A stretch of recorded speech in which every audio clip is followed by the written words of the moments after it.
How you doing, boxing fans? I'm here with Bal Kang, Stuart Little and Joker Boxing. We're going to discuss about Tyson Fury Tyson Fury Promotions signing Fast Eddie Chambers, and we're going to discuss about that. So Stuart and Bal Kang and Joker are going to chime in on that. Go ahead, guys. Go ahead. Yeah, I was just saying, you mentioned that he's Eddie Fast Chambers has signed up with the McKenzie and Tyson Fury, but as I said to you guys, I just think it's kind of getting the fights cashing in. That's fine, but for me, I think if you're looking at the heavyweight division, it was discussed on a few other shows as well. You know, if with Vitaly retiring and going for his politics, it leaves Vladimir Klitschko. Now, the general consensus seems to be that people should shut out. I mean, you guys may disagree, but it seems to be that shut out Vladimir Klitschko and say, well, no, right, that's it. You've got the vacant belt now, which is the WBC, is it? The one that he vacated? Yeah. Vitaly? Yeah. So then that brings the players into play. But I think it's not a bad idea. It's not a bad idea. I don't think we should just hold everything against the Klitschkos. Let's try and make it an even field. I think it's not a bad idea that Vladimir Klitschko is only going to be around now, I think, for the next 2 years max, right? You know, the late great Manny Stewart passed away, may he rest in peace. He was a big fundamental part of his corner. Then you've got Jonathan Banks, I believe now, who's training him, who showed that he was pretty good apart from the rematch against Seth Mitchell. I think so. It's not a long for Vladimir to be around anyway. So the guys that are going up for the vacant belt, I mean, I know people are saying that they can mix it all up and that's fine. But I still think these boxers, the heavyweights there, like your Chris Ariola, who's now slimmed down a little bit, and some of the others, they'll probably still want to, deep down within them, want to have a crack at Vladimir. So win the WBC, fight Vladimir to have a go. Okay, you may lose, but then he goes anyway. So we're back to where we would be now anyway, a couple of years down the line. And you can throw Fury in if you want, depends on how Chambers does. I mean, look how I think he did against Price. So that's the way I see it. Go ahead, Stuart. I think it's a good move for Chambers because he's not getting any fights in America. You know, the guy's got a family to feed. You know, he's got to survive. He's got to eat himself. And if there's no money coming his way in America, then good fair play to him. He'll get fights with the Furies because every time the Furies fights, he'll be on their cards, and hopefully he'll get a big shot himself. I mean, he's obviously got Box Nation now. I believe that the Furies will be fighting on Box Nation because Channel 5 have actually pulled out and they're putting no money into boxing. So I'm not expecting to see Tyson Fury on Channel 5 in a hurry. So it looks like he's going to be on Box Nation, and there's fights for Eddie Chambers on them cards. I mean, Frank Warren's struggling for fights to put on cards as well, so you can bet your life Eddie Chambers will be on every one of them. So yeah, it's a good move for him. You know, I'm not saying it's going to make him a superstar, by any means. But the guy's got to eat. He's got to fight. He's got, and he's a good fighter. I think he's a bit too small for heavyweights, but he's going to obviously get paid for sparring Fury when he fights. So he's going to make himself some good money in England. I don't blame him. Okay, Joker, go ahead. Yeah, man. I mean, the last time I really remember watching him, I feel like he fought Thomas Adamick a while back. So he was always a smaller guy. I'm pretty sure he was always like a cruiserweight, and he was always, to me, he wasn't even that big of a cruiserweight, to be honest. So I don't know. I mean, I think it's all opinionated on whether you think it's, he's going to make more money doing it this way. But from a fighting standpoint, I definitely don't think he's going to have much success if he's moving up in weight. So I don't know. It just all depends on what you think. And then obviously, if he's signing, with these guys, he's got to make sure they got his best interests, and they're not just, trying to use him and just use him as a stepping stone and get him out of there. So I don't know. I'm kind of split on this one, but I just don't think moving up in weight he's going to have much success. So I don't know. Okay, let me just chime in. I've interviewed Eddie Chambers, and I interviewed him just before he moved down to the cruiserweight, and he said he's going to move down the cruiserweight. And I was there with me and Beats. He's going to be faster and he can take advantage of that. Now, he had a fight with Teveso, right, from South Africa, and he looked terrible, like shit. He didn't do anything, he was slow, whatever, and he just basically got outboxed and then basically pushed Teveso's career up, right? And now he's moving back up to heavyweight. And I'm thinking to myself, yeah, he's coming to teaming up with the Furies. Also, right? Why is he with Furies? Basically, Ali Bashir from America, they've got rid of him because they realised that he ain't no good. He ain't no good at heavyweight no more. He had a crack at the world title. Most people don't even get a job at the champion, and he failed. He moved down to cruiserweight and looked crap. He's basically done. They had enough of him in America, so now he's teamed with the Furies because he was sparring with Tyson Fury to get him ready for David Haye, and that didn't come off. So they thought, well, that's his option. So then we come to Europe and try and fight some of the guys. So guys like maybe like Enzo Makaneki and some of them guys, which he can fight, but he's basically going to be a stepper. So I think he's shot and long gone. Basically, his career's done. He's not what you could say like an eye-catching fighter anyway. You know what I mean? If anything, but I think that's a good fight for him. I think that's a good fight from the cruiserweight. Let me finish what I'm saying though, Stuart. I hear what you're saying though. But what I'm saying, I think he's done. And really, I reckon he's done. I reckon he's done as a fight. I think he's shot. He's had his time, and he can't compete. I mean, he's basically like, in my eyes right now, as a journeyman, he may not see himself as that, but basically anyone fighting him is just going to try and get a nil of, yeah, he fought the Klitschko's. That's what's going to happen to him. Coming to the Furies, and the Furies right now, their main thing is trying to build up the Furies, yeah. And also, I'm gonna try and talk to. I'm actually trying to get an interview with Peter Fury, with us guys, whatever. And I'm gonna discuss, because I don't know what they should try and fight Lucas Brownie. I think they should try and get a fight with him, yeah, from Australia. That's the fight they should get. And I mean, that's a really good fight for Tyson Fury. Instead of trying to look at his world titles and this and that, you need to clear up in your backyard first. So that's my take on the whole thing. PJ, just want to come in there as well. You know, one of the last fighters to sort of in the heavyweight to do that recently was Chris Bird. Remember, he went up and down and he ended up getting knocked out. I don't think. I think he got knocked out.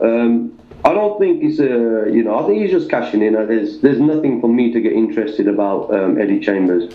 You know, even at his peak, he wasn't all that, because he was like, oh, he's fast, but then he wasn't really in 100% shape for those fights. So, you know, I'm not excited about it. So I'm saying, it's just another guy he fought the Klitschko, just to help them out fight the Klitschko, because it's just a boost Fury's profile to say, well, he fought Klitschko, he's in with the camp, blah blah blah blah. You know, I think Jonathan Banks, man. I mean, I don't know what the hell happened in that Seth Mitchell second fight. I mean, well, we all kind of know what happened there. Bloody talks, but you know, in the first fight, he showed what he can do there, and he's got some good fundamentals. But again, it's about condition. I don't know why the American heavyweights they're not getting into shape. The ones that are into shape are the bloody ex-American football players, and they've got no good boxing skills. Like Deontay Wilder, you know, when he throws a punch, when he went to take someone's head off, he nearly done a 360 himself. Yeah, I think that's a problem with heavyweights, though, because they haven't got to watch their weight. They eat what they want, and you can soon put a few pounds on overnight. I mean, especially fighters. I mean, fighters are known to put 15 pounds on overnight, 15, 20 pounds. So this is a problem with. They're just not as dedicated as the smaller fighters, are they?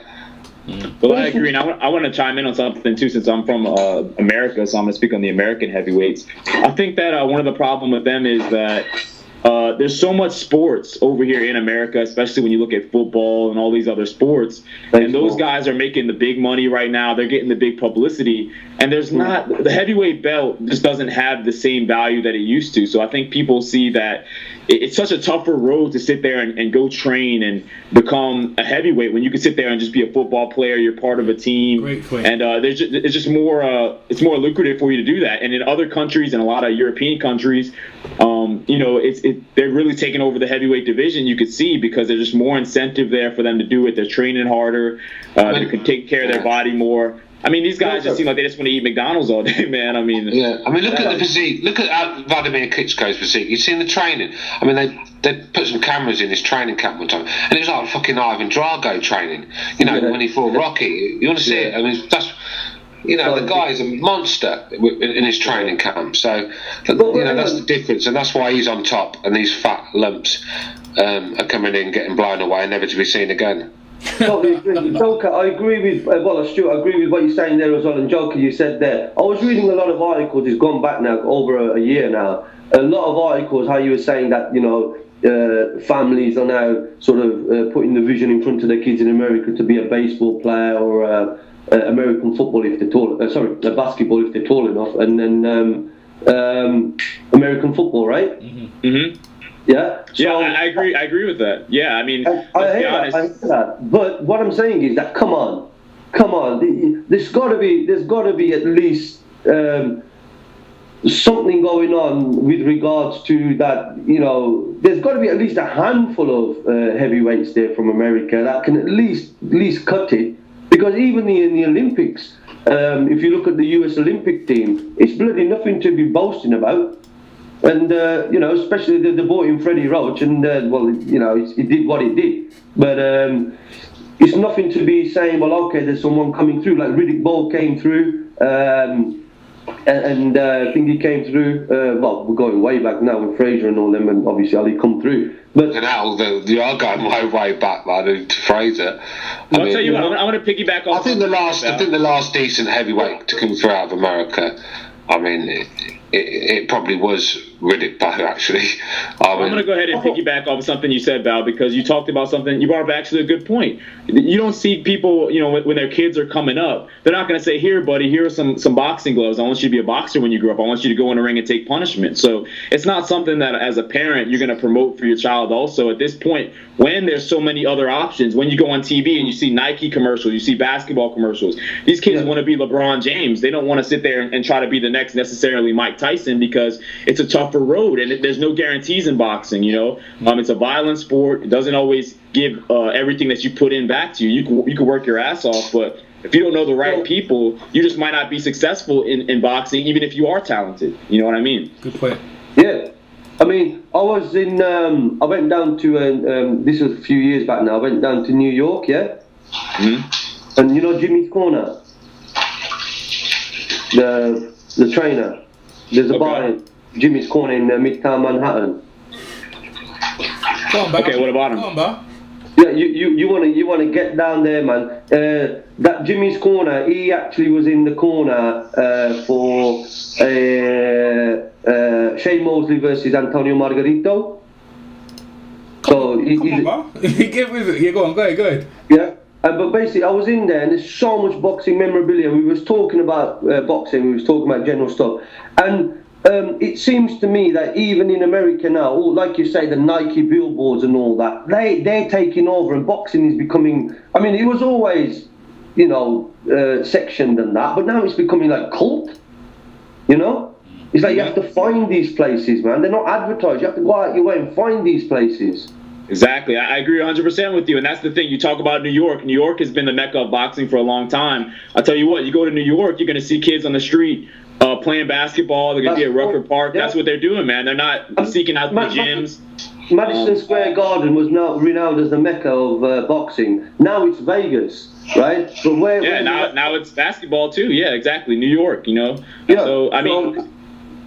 I just think the supply and demand is just kind of so different to what it used to be, because there's so many options with different sports here. You look at a guy like Vladimir that Stuart brought up. I mean, here was a guy who probably grew up really hungry. There was limited things he could really do. He was probably too goofy to play freaking, you know, football, which would be soccer over there, and stuff like that. So boxing was his option. That was his outlet, and obviously he excelled at it. He was hungry. But down here, man, the only thing these people are hungry for is eating McDonald's, and, you know, trying to be the next LeBron or trying to be the next, you know, great wide receiver or something like that. So people are sitting there.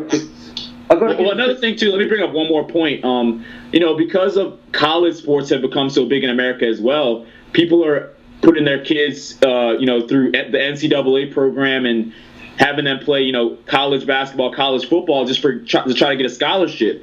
And boxing, there's just not that many other outlets, you know, other than, okay, do well in the amateurs and maybe you could go to the Olympics, you know. So boxing is such a tougher road. Boxing's a way out of poverty, Joker. It's a way out of the ghetto, and you know, that's why you see a lot of these fighters coming from countries like.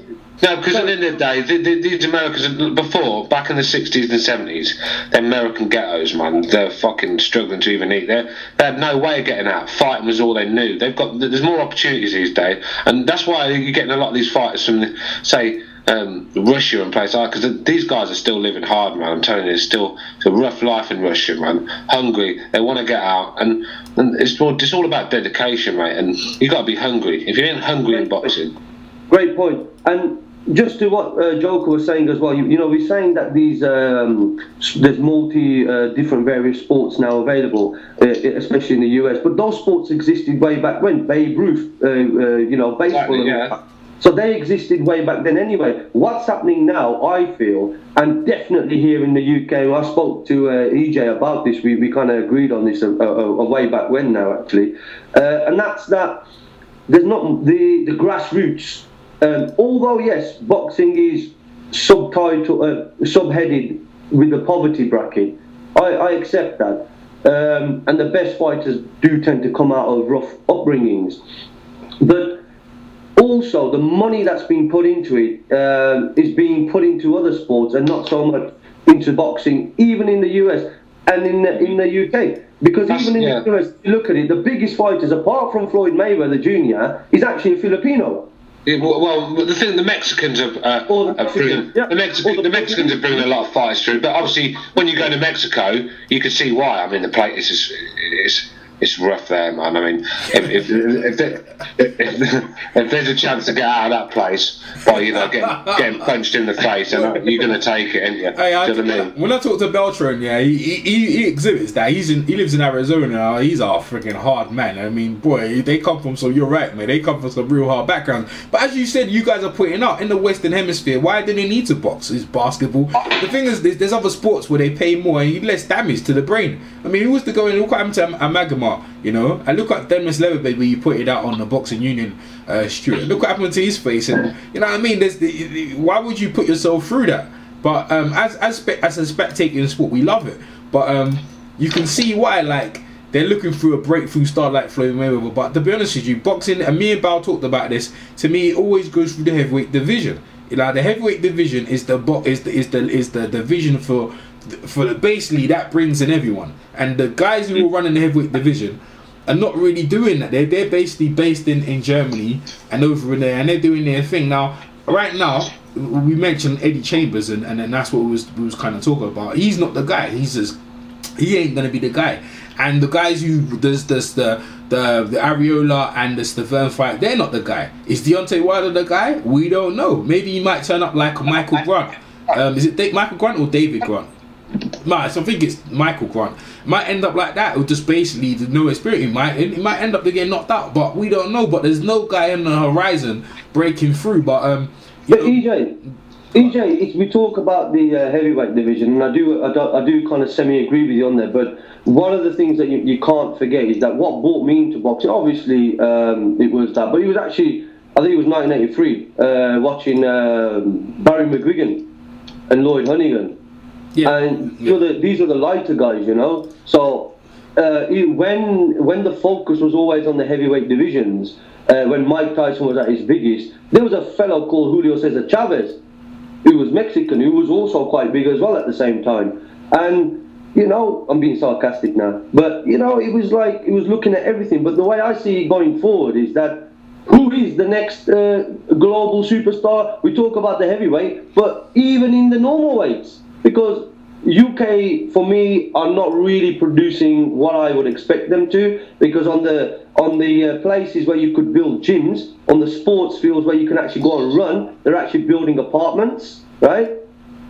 Mm-hmm. Yeah. And so that's getting rid of the land on the you know, places to do shit.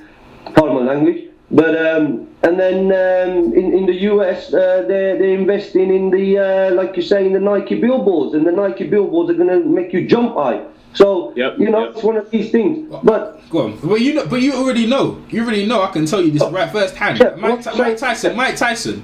When Mike Tyson came into boxing, the whole world was watching. The whole world was watching. You see what I'm saying? When Barry McGuigan was watching, you had Ireland and you had Europe. It was big over here when Ben and them, but you know, Europe is big. But I'm talking about the whole world, and the whole world. Yeah, everyone knows the whole world is when you got your heavyweight who basically carries your country in there, like Henry Cooper and Frank Bruno. The whole world watches that. The whole world. Frank Bruno is huge still. Like Dennis Lewis is huge still. Like I mean, you talk about all them other guys. Them other guys, they're alright, but they're not the heavyweight is the heavyweight. To be the heavyweight champion of the world, it means something.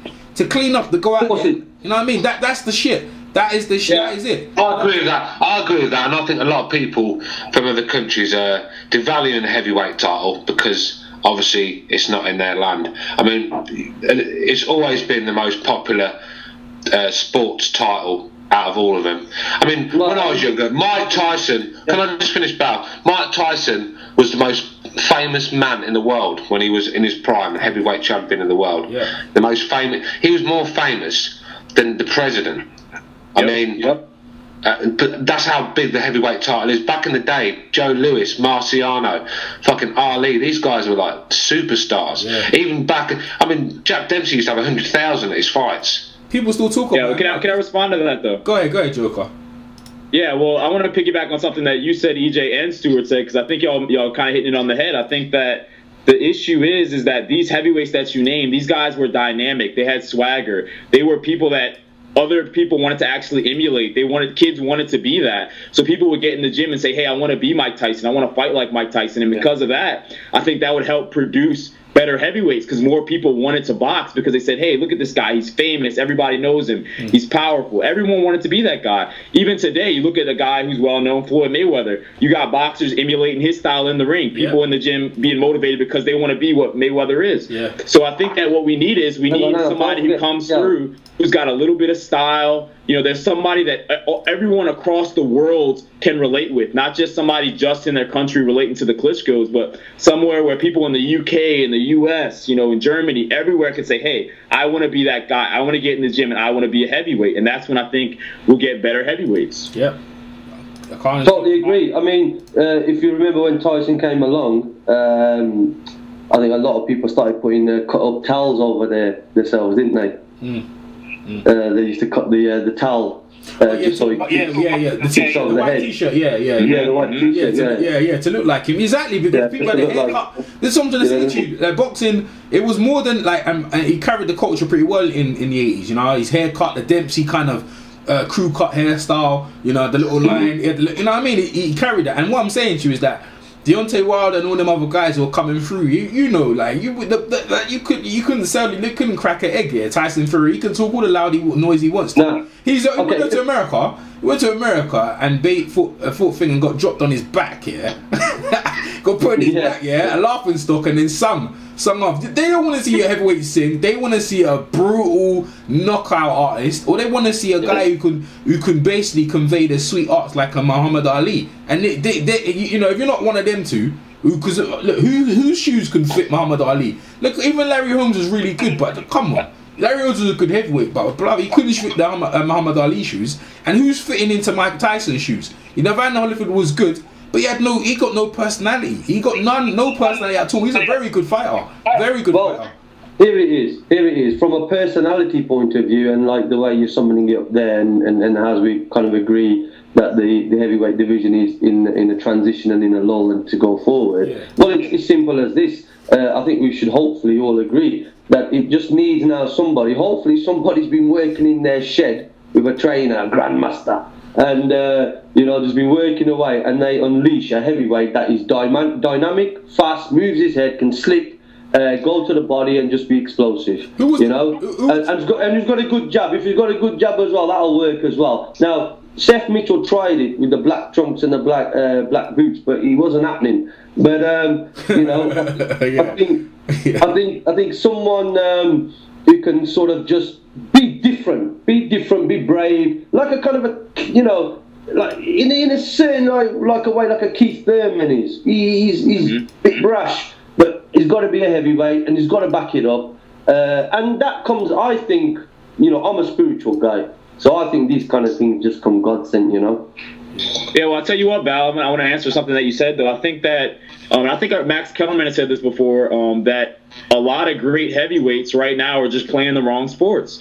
They're playing football. They're playing these other sports that are easier because they need somebody, like we all talked about. They need someone to come along, take the heavyweight belt, and actually make money, actually become a big star. Because if there's no LeBron of the heavyweight division, if there's no Mike Tyson, if there's no big, one big universal star to represent the division, what's the point of you getting in the gym for years, you know, going through the amateur ranks, sweating, you know, losing teeth, going in wars just to get to the heavyweight title, man, and then not make a lot of money. I mean, let's be honest, So at the end of the day, they're going to do the sport that brings the most money in. So we just need somebody to get this belt, man, and to really bring back that old heavyweight division swag that used to be there. Let me ask you a question. And there's no one there now. I mean, there's no one there now. Let's take the Klitschko out of it now, because one of them's retired. Who is the best of the lot? Who is the best of the rest? Right now, who's the number one guy? Well, give me your top three right now. Who are the best of the rest? Top three. All of you guys. I got Deontay Wilder, Tyson Fury, and I got who else is there? Who else is a big guy, big lump? I mean, there's David. Nah, man, I can't put him in there, man. He's too fragile. He's too fragile. I put. You know what? I put that guy in there. Pulev. I put Pulev. I think. Okay, yeah, there you go. I think Pulev. I think credible. If you're talking about credible, I mean, people could argue about Deontay Wilder, but Tyson Fury, I'd put in there. Just I want to see what happens. And I put. Okay, there's your three. There's your three. Next three. I'll give my three. I would say I agree with Pulev. I go Kubrat Pulev. I put Deontay in there based on potential. I mean, because I don't think a lot of these heavyweights really have impressive resumes. And the third guy, I'd put in. You guys are not going to agree with this, but you know what? I'm going to go Anthony Joshua for the third guy, man. Yes, I am. It's a good one. Yeah, I'm going Anthony Joshua. That's a good one. Go ahead. That's a good one. That's a good one. I forgot about my guy. Go ahead. Anyone? Stuart? Stuart? Yeah. Go ahead. Who's your top three potential heavyweights? Yeah, I'm going to go with. The best of the rest. I'm going to go with Anthony Joshua as one. Definitely, I've got high hopes for him. Tyson Fury, number two, and third Pulev. That's right. Everyone's got a nice mixture. Go on, Bal. Who's your three? Okay, I would go with Chris Arreola. Can I ask you why? Yeah, because I think he's trimmed down, and he's did he not knock out? Who was it? Was it Seth Mitchell? Yeah. Yep. Yeah, he kind of just punched him when he went down, and he knocked him out. And I think I like his determination. I like his will. He's got all right skills. Don't forget, he's a boxer. He's been in the gym. He's been in the gym for a long time. So whenever he let himself down by being a rubber tire, he's probably thinking now, well, all right, I've got to get my pack of cards in order here. So I'm going to give it a go. So I think the best of the rest, considering that when he was overweight, he went in with the Klitschko and did all right, but then got stopped. I think you got to put him in there as the best of the rest. I think you can't look past what's his name, Johnson. Johnson, who's that? Kevin Johnson. No, who's the guy who beat Price? Who beat Price? Yeah. Thompson. Tony Thompson. Thompson, sorry, Yeah, Thompson. Tony Thompson. Yeah, I was gonna say that as well, but I was just. Yeah, I think Thompson you got to put in there because he's old, but he showed that he could still get rid of those love handles and make a decent box. And I think I like that, so I'm going to give the old guy a go. And then the third one, I think I will probably go with Pulev. Pulev, okay. Yeah, well, everyone's got a good mixture. It's good that Val's gone for the veterans. Everyone's gone for the mixture of young guys and guys who maybe pretenders, like maybe people think thing is a pretender. What's his name again? Well, I mean the best of the rest. I mean, Joshua's got to prove himself. I don't think he's the best of the rest. Everyone's got their everyone's got their opinion though, but like it's not really to. Everyone's got their opinion. We've kind of got the most of the heavyweight division. But you're talking about the guys we just mentioned, but none of the guys we mentioned like really puts the hair on the back of your neck. You think, oh no. shit. I really need to see them. No. You see what I'm trying to say to you? Shall we switch the topic then of discussion to another weight then? So another weight class. If we go to another weight class, the only weight class we're going to go to is going to be the welterweights, and that'll be a long discussion about Floyd, which you're trying to avoid at this point. But you know what? That's the thing, though. Somebody just brought. I think it was Bal who just brought that up. I don't know, but all these heavyweights we're naming all these guys. But I mean, you look at them, and then you think about the names that we were naming a little while before. We were naming Lennox Lewis and Mike Tyson and Ali. Yeah, I mean, these guys can any of these guys that we named truly become the face around the world of the heavyweight division, not just in their respective hometowns, but around the world. Listen, man, I don't know. Let me tell you something. This is what they need to do. Whoever gets there, right? Whoever gets to the top of the mountain, they need to conduct themselves in a certain way. Now, in my opinion, I go for the linear. I'm the sort of guy that I understand that the champion has to be the champion and ready to go and defend his belt in any country. So Deontay Wilder's got all these knockouts and no one's seen he's proven. But if he was to be the heavyweight champion of the world, I'd like him to go to other people's backyard and defend his belt.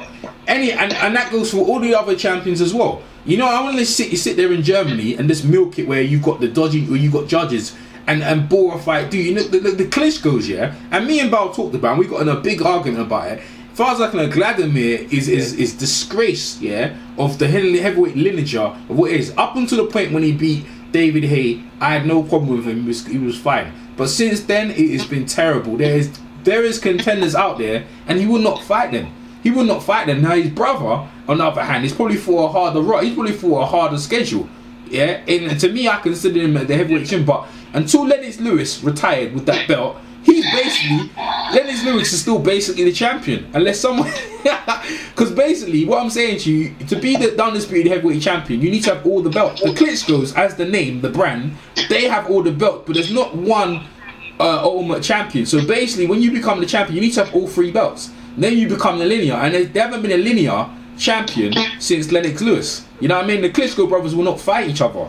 So you don't have one champion, and then you don't have one champion who's charismatic to go around the world and say, you know, I'm the heavyweight champion. Anyone wants to try and fight me, here I am. Like a John L. Sullivan. You know what I mean? First man come, first man serve. There's no guy talking shit like that. Deontay Wilder talks a lot of smack, and so does Tyson Fury, and they conduct themselves. So when they get the belt, I want to see how they conduct themselves when they actually get the title. Are they going to be so braggadocious and walk around and say, I'm the guy? Yeah, we'll see. They've got big mouths though, and Ariola as well. He's got a big mouth as well, so we're ready to see. You know what I mean? Because that's how you should conduct yourself. No, I actually agree with that, because I mean, what's good of having a belt if you don't market yourself and let the whole world know, hey, I'm here, I'm the heavyweight champion, here's what my name is.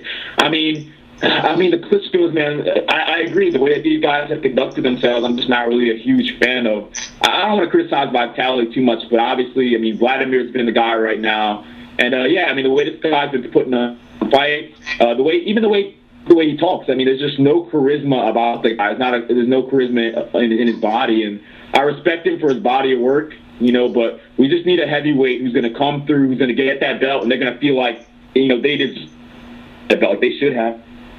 Deontay and these guys, you know, if any of these guys get a hold of that belt, I really hope that they don't sit there and get all shy as soon as they get the belt, but they walk around like, you know, this is who I am, I'm the heavyweight champion, and, you know, let everybody know. Yeah, I agree, man. Yeah, Bal, Stuart, you want to jump in on that? No, I'm alright. I'm going to have to shoot, boys. Alright. Something's come up. I'm going to have to shoot. I'll ring you back. Alright, Stuart, no worries, man. Okay. Yeah, Bal, go on. You want anything to say on that?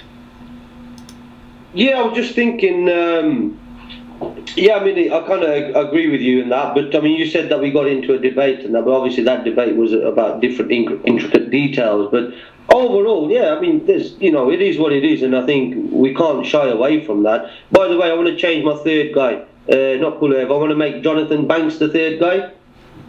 Yeah? Really? Yeah. Okay, fine. Yeah. Alright. What, on his last performance, people think he's. No, forget that. He got paid, man. I think he must have got paid or something. Yeah, that's what I'm saying. Why would you? Yeah, exactly. So why would you pick him? Why would you? No, I think if he's gonna fight, or if not him, then what's the other guy? Oh, bloody hell! He had it on the tip of my tongue now. But no, I think overall, you know, the heavyweight division is what it is. Look, man. I mean, how much we want to talk about this now, guys? You know, it is what it is. Unless another shooting star comes along, it's going to be a bit of a lull. What, in terms of looking at the glass being half full, then for sure, some of the fights that could be made now, if you look at the table and just look at the matchups, forget the people's records and that, just look at the matchup. Styles make fights, so look at the matchup. Look at someone like you know, Ariola taking on a Thompson, or a Fury taking on an Ariola, or you know, all the rest of it. You know, there's so many. They can all pick a mix now. You know what I mean? And try and stand shoulders above everybody else and try and make a name. And then hopefully a shooting star will come along and knock them out and be like, oh, I can knock everybody out.